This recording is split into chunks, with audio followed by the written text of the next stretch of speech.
All about home चॅनलमध्ये तुमचं स्वागत आहे। तर आज बाळाला धुरी कशी द्यायची ते पाहणार आहोत आणि त्यासाठी काय काय सामान लागतं तेही पाहणार आहोत आणि हा व्हिडिओ शेवटपर्यंत बघा। चला, हे कोळसे आहेत, हे वखारीमध्ये मिळून जातील आणि गौरी, ही गौरी असते शेणाची बनवलेली सुकवलेली, तीही मिळेल, काडीपिटी आणि कापूर।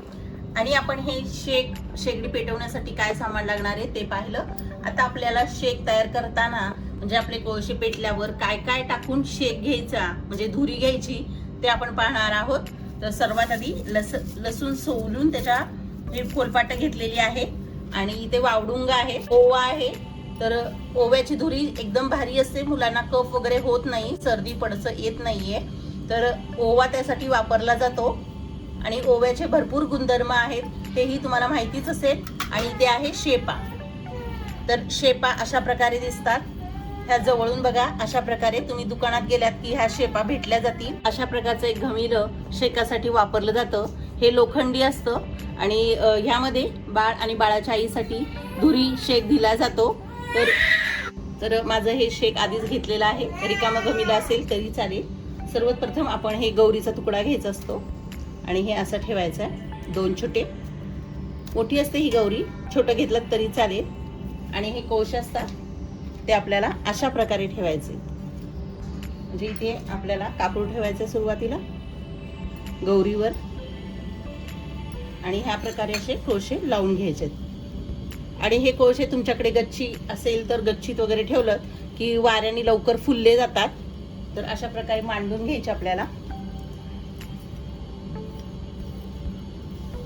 तुम्ही जास्त पण घेऊ शकता कोळसे, जर बाळंतीच्या खॉट खाली टाकून ठेवून दिलं जातं हा शेक घेऊन झाल्यावर धुरी, तर त्यासाठी कोळसे तुम्हाला जास्त यूज करावे लागेल। तर अशा प्रकारे आपली कापूर पेटून घ्यायचा आणि हे कोळसे अशा प्रकारे लावायचे।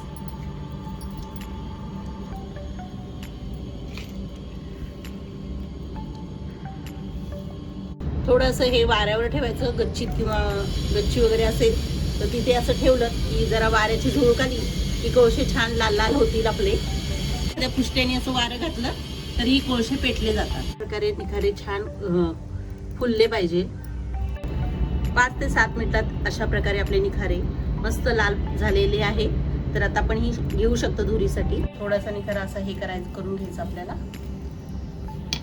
त्यामध्ये आपण थोड्याशा वावडुंग टाकणार आहोत आणि ह्या थोड्याशा उडतात अशा प्रकारे।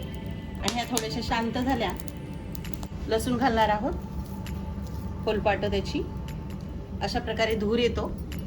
आणि हा धूर बाळाने घेतलं नाही तर रूम मध्ये एका ठेवून तुम्ही रूम निर्जंतुक होते आणि आपल्या हवेमध्ये पण ओव्याचा आणि शेपाचा वास राहतो, त्यामुळे ही बाळाला खूप छान वाटते। तर आपण हे झालं की यामध्ये थोडासा ओवा घालणार आहोत आणि शेपा घालणार आहोत, तर ह्याचाही छानसा धूर होतो। हा धूर झाला की बाळ आपल्या हातामध्ये घेऊन असं ह्या धुरावरती डोकं धरायचं, मग आपल्या पाठीचा भाग, नंतर पायाला शेक द्यायचा। अशा प्रकारे 2-3 वेळा बाळाला घेऊन आपण अशा प्रकारे शेक देऊ शकतो। नंतर बाळाला आपण मांडीवर घ्यायचं, मांडीवर घेऊन झाला की असं आपल्या हातात घेऊन हे असं बाळाला द्यायचंय शेक, असं त्याच्या डोक्याला, पोटाला, छातीला अशा प्रकारे आपण हाताने सुद्धा बाळाला शेकू शकतो।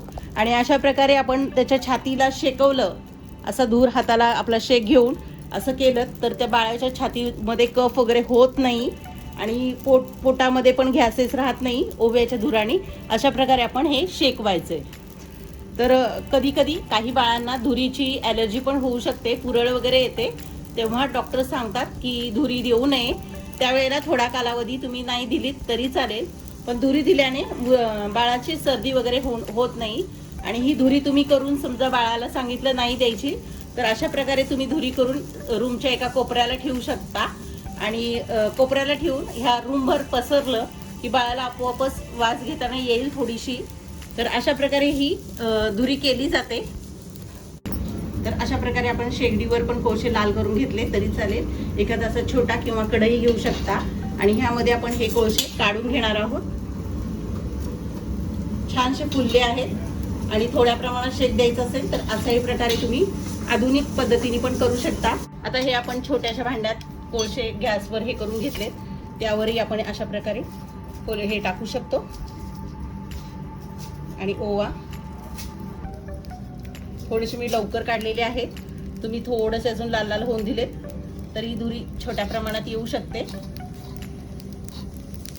लसणाचाही धूर खूप छान असतो. अशा प्रकारे धूर करून तुम्ही बाळाला देऊ शकता शेक. तर ही थोडक्यात आणि सोपी पद्धत आहे. अशा प्रकारे तुम्हाला धुरी द्यायला अवघड जात असेल, शेकाची भीती वाटत असेल, तर ह्यावर तुम्ही अशा प्रकारची जाळी टाकून जो धूर जास्त येईल तोही अशा प्रकारे दिला तरीही चालते.